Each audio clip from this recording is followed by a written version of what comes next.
Francis read that story about the creation of the world, and he reasoned that we are all part of that creation.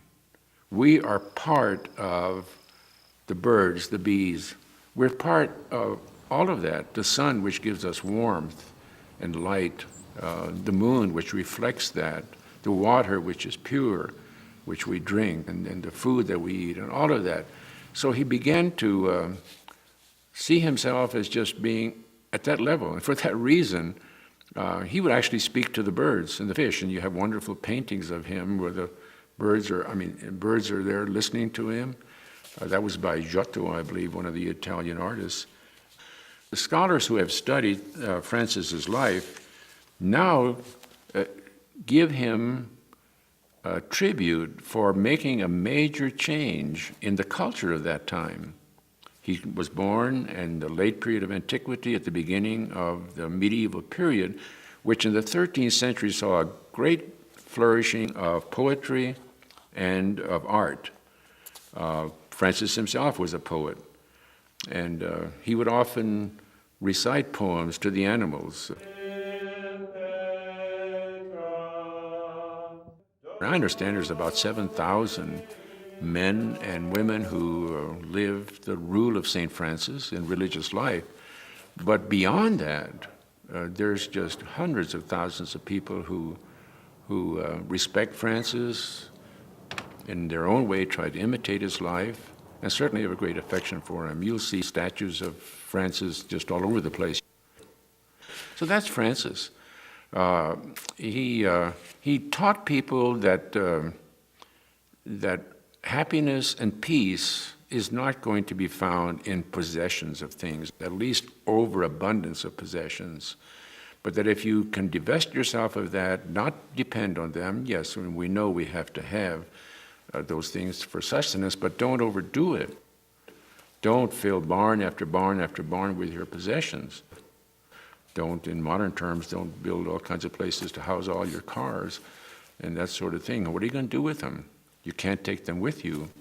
Don't do like one man did up here in the Panhandle, had himself buried in his Cadillac, sitting in the front seat.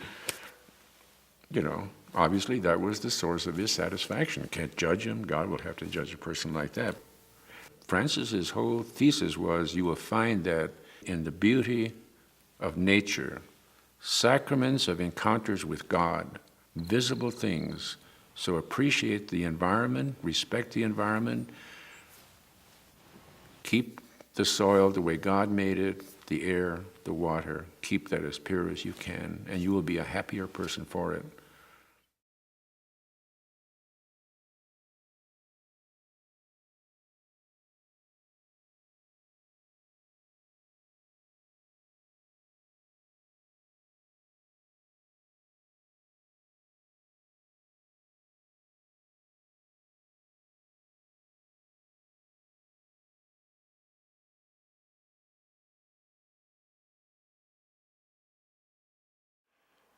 I was the daughter of an immigrant, a Jewish immigrant, who had lost his family in the Holocaust.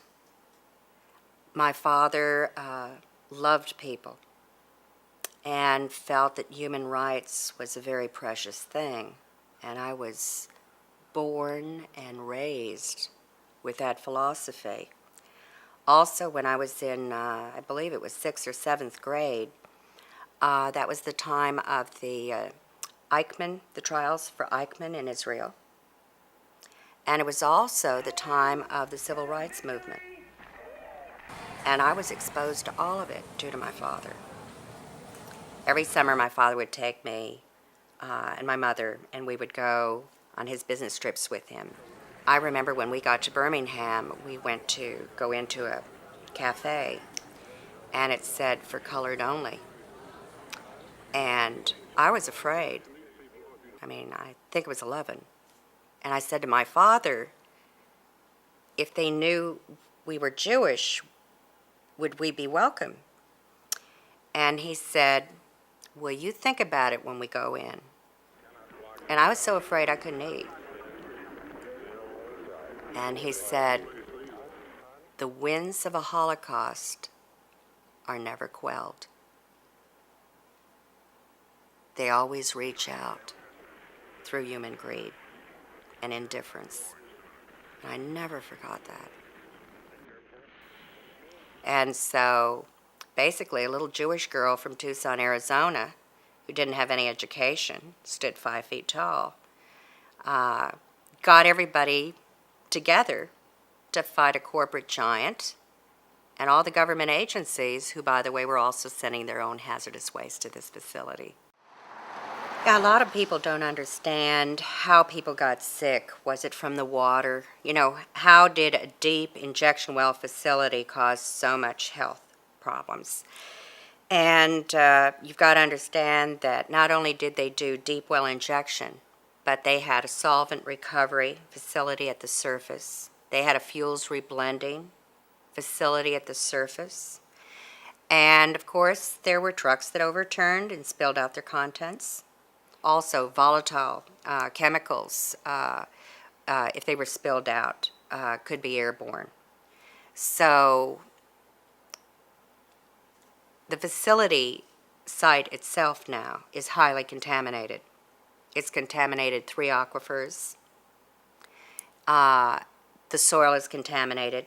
I mean, the place can never be a brownfields. I don't know if you know what a brownfields is, but it's EPA will help clean up areas that have been contaminated by industry and then put poor communities, generally minority schools, minority housing. Again, I don't believe in this. I believe this is environmental racism. Putting poor people's children on semi cleaned up lands. Where the site is, we've been told by EPA, can never be a brownfields. That's how contaminated it is. How contaminated? Nobody knows because nobody's looking. As far as we know, there's no true remediation going on there. I always felt that, this community was gassed. There's no ifs for 15 years.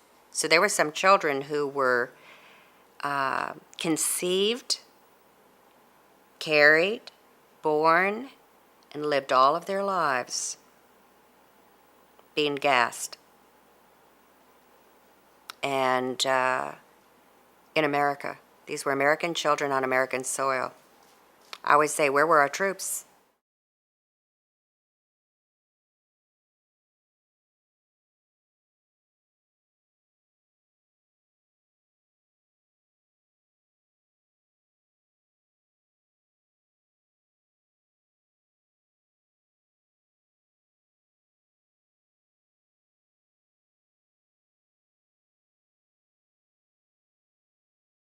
My children were going to school at Crosley Elementary School in Corpus Christi, Texas. And the way I got involved in understanding the environment that I live in is one night they came home from school and said, "Daddy, the refinery blew up." Of course, I said, "Yeah, you know how parents are, yeah." And Daddy, they put us underneath the desk. It was fun. Now I'm really listening. What is my child doing on the desk? It's not the safest place to be. And I learned later this was called a shelter-in-place program. And needless to say, it was a suicide-in-place program, actually. I started to listen very carefully after that because I never saw anything in the paper. I didn't see anything on television. It wasn't 2 or 3 weeks later they came home and told me the same thing. And this time it showed up on the news, 10 o'clock news, and I was outraged. And so a group of concerned people got together and said, there's something wrong with the fact that our children are being put in danger, and we have to find out about it on the 10 o'clock news. So we had a meeting at some local churches, and as a result of those meetings, we formed a group called People Against Contaminated Environments, which is PACE, and I am the state executive director of that group. And I had never known that there was a group called TNRCC who was supposed to be protecting and serving. And I just read everything I could get my hands on, and I interacted with other groups and went to seminars. And I was really outraged at the things that I found out that I had no knowledge of.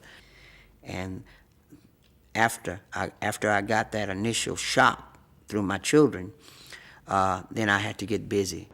Environmental injustices have also led to some socio-economic injustices because many of our so-called leaders make their living from the oil and gas industry.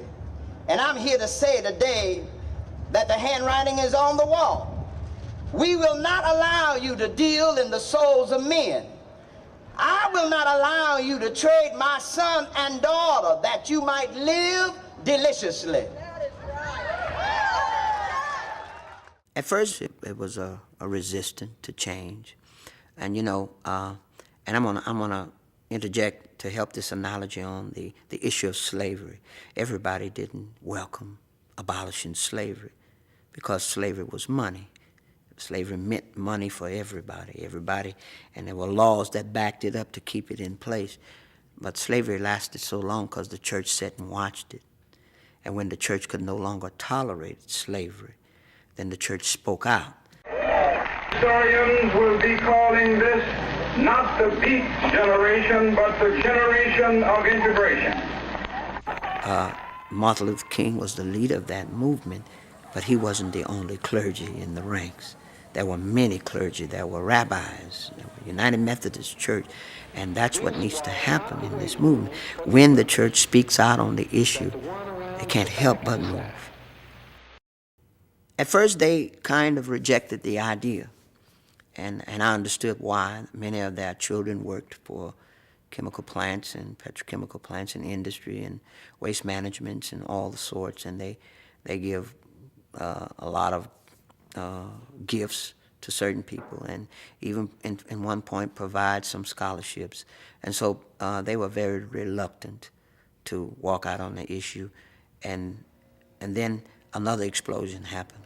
And I think that was the turning point. A lot of people that live in close proximity, I call it the sacrifice zone, because they're being sacrificed for politics, being sacrificed for federal grants, and all sorts of things are going on. And until the church recognizes their obligation to all people, all men, regardless of color or regardless of political affiliation or religious affiliation, humanity is sacred.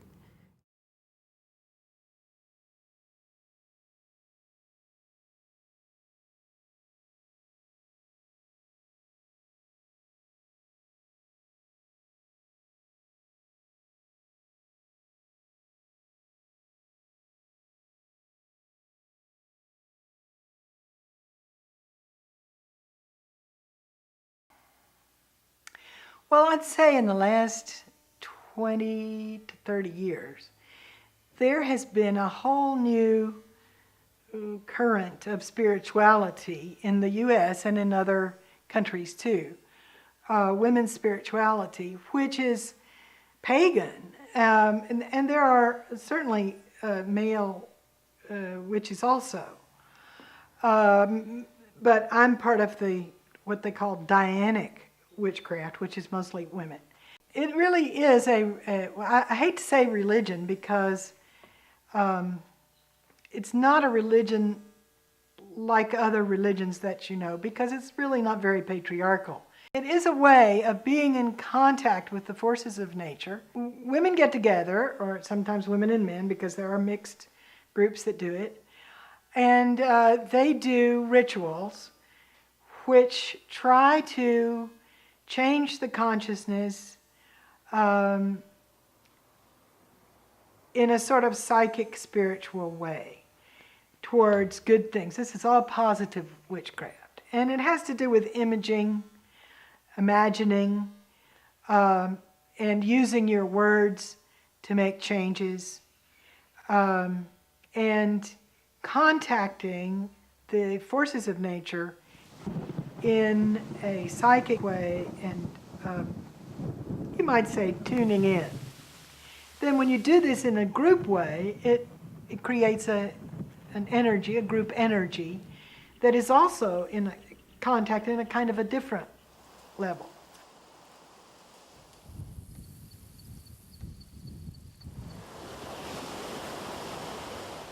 And there's a group here in Austin that goes once or twice a month to do rituals, which usually consist of making a little fire, some candles or something, and then you call on the different directions, the spirits in the different directions, and talk about some aspect of the earth or of what we want, of peace, of healing, and maybe sing or dance. We may talk about some of the elements, like the moon, for example. Remember some of the ancient goddesses that other cultures had that were represented the elements in some way. And that's what we do. And we also study the different cultures' uses of spirituality that's connected with nature.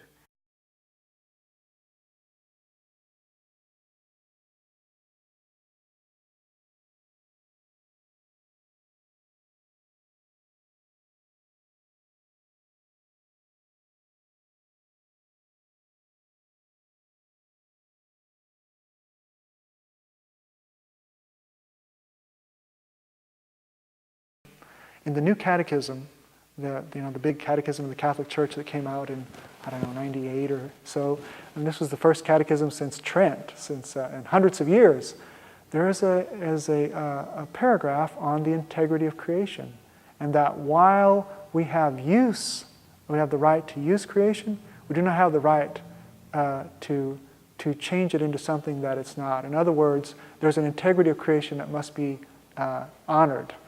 That plants and animals, although they are for our use, are not for our absolute domination. Now, in the age of biotechnology and especially of concentrated animal production, confined animal production, this has been used a lot, been raised up a lot. That even though we can build chicken houses that hold 10,000 birds or raised hogs in confined operations, that there's an affront to the integrity of creation. There's a moral problem. While there were people who saw ecological or environmental movement sources in Catholic social teaching and in Christianity or in the scriptures, there weren't a lot of people applying it to agriculture. There were a few. So I found myself organizing conferences, trying to reach mainstream agriculture, and the kind of response is, well, where do you get off saying this? I mean, what kind of a background? You're a priest, stay with that, leave this business to us. And what I've always enjoyed about my family is I could take some concepts to them and talk to them, and they would find a way to put it into practice. First with the composting and the organic farming. But even from the beginning, livestock were a part of it. So we've always had a lot of livestock, not just the dairy animals, but grazing. So the aspects of holistic management that talked about using animals as a tool to improve the land were really attractive, and that was something I talked to my brothers who were farming. I could talk to them in an easy way about it. So right away they began to try to do some paddock grazing, planned grazing, where you expose an acreage to the animals for a short time and then move them off and allow that forage to recover, to regrow. And I think it's important to a grass economy because the products produced by it aren't going to be conventional products that would be sold in any grocery store. It's carving out a new niche in the product line. So he's been able to do that, and other people in this state and elsewhere have as well. And a lot of that information is out there.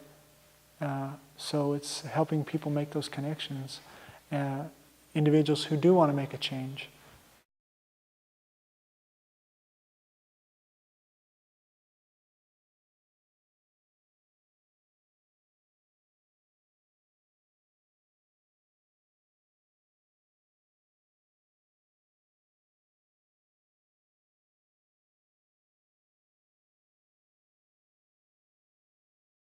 And I mean, that's a theme, I think, throughout these last 20 years of my life as I've looked around to try to see how are we going to have a sustainable planet for those 7 generations that the Native Americans talk about, making decisions, based on what's going to happen 7 generations out. We don't have that. Right now, like for instance, in this world that I'm working in, the companies are looking at their next 3 months and they're declaring their profit dividend, and they can't really work oftentimes or talk or see beyond that, which is very concerning. So it's a way of educating corporate America really about what is really happening in the trenches, what is really happening in the little towns, what's really happening in these factories where the things that we're wearing today are being made.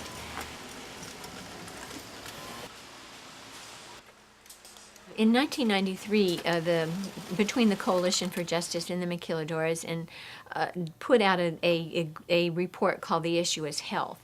And in that, we tried to document what was happening with the anencephalic babies. And anencephaly means really basically babies being born without brains. At that time, Primetime Live came to that area to do a 20-minute segment and really reveal it to the world.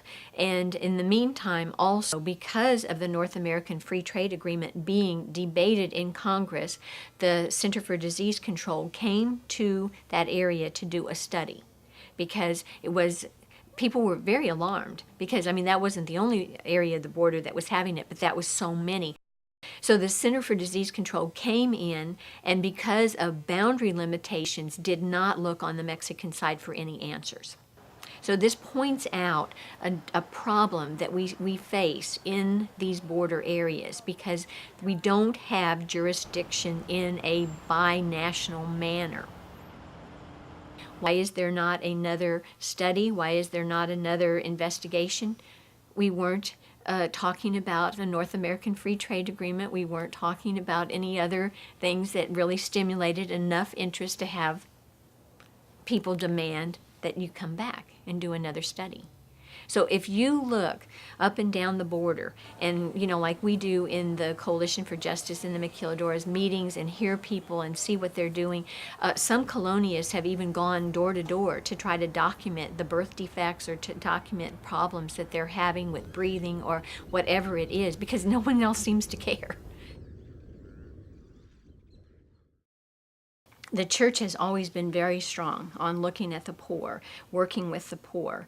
And I think that, like for myself, the Benedictine sisters, St. Benedict always talked about being involved in the local. So for us, the local is South Central Texas. It's certainly the Rio Grande, the U.S.-Mexico border. I see it broader than that in a lot of the work that I do, but nevertheless, that's where we need to make an impact. So that's where we've tried to focus the efforts of our corporate responsibility and looking at the companies that we own to raise those questions. Personally, once I got into this and I saw all the injustices, it just made me madder and madder, and I used that, anger, getting in touch with some of that anger then to try to go forth and put forth efforts that are going to change the world, change whatever part of the world we're in, whether it's just like one little step or whether it's a baby step or a big step or whatever it is. I think we all each have to do whatever it is we can do wherever we are.